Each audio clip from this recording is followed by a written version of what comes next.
اعوذ باللہ من الشیطان الرجیم بسم اللہ الرحمن الرحیم رب اشرح لی صدری ویسر لی امری واحلل عقدۃ من لسانی یفقہوا قولی۔ ریاض الصالحین حصہ اول، لوگوں سے میل جول رکھنے کی فضیلت کا بیان۔ جیسے جمعہ، جماعتوں، نیکی کے مقامات اور مجالس ذکر میں لوگوں کے ساتھ حاضر ہونا، بیمار کی عیادت، جنازوں میں حاضر، ضرورت مند کی خبرگیری اور جاہل کی رہنمائی اور اسی طرح اور کاموں کے لیے لوگوں سے ملنا جلنا، بشرطے کہ وہ نیکی کا حکم دینے اور برائی سے روکنے پر ہوں، اور لوگوں کو تکلیف اور ایذا دینے سے اپنے نفس کو روکے اور دوسروں کی طرف سے پہنچنے والی تکلیفوں پر صبر کرنا۔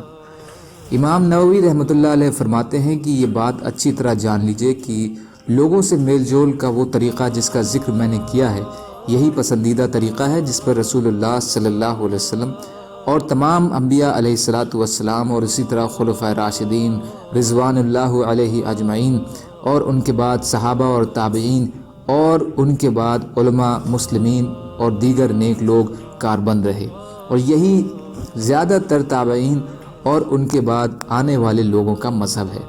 اسی کے امام شافعی، امام احمد اور تمام فقہا رحمۃ اللہ علیہ قائل رہے ہیں۔ اللہ تعالیٰ کا فرمان ہے، نیکی اور پرہیزگاری کے کاموں میں ایک دوسرے کی مدد کرو۔ سورہ مائدہ آیت نمبر 2۔ فائدہ: امام نووی رحمۃ اللہ علیہ نے جس جمعیت سے اس باب کو باندھا ہے، حقیقت یہ ہے کہ اس میں اسلامی تعلیمات کا خلاصہ اور نچوڑ آ گیا ہے، کیونکہ دین اسلام دنیا سے بھاگ کر جنگلوں اور مروستھلوں میں انسان نکل جائے، بلکہ انسان کا اصل کمال یہ ہے کہ انسانوں کی آبادی میں رہ کر اللہ کے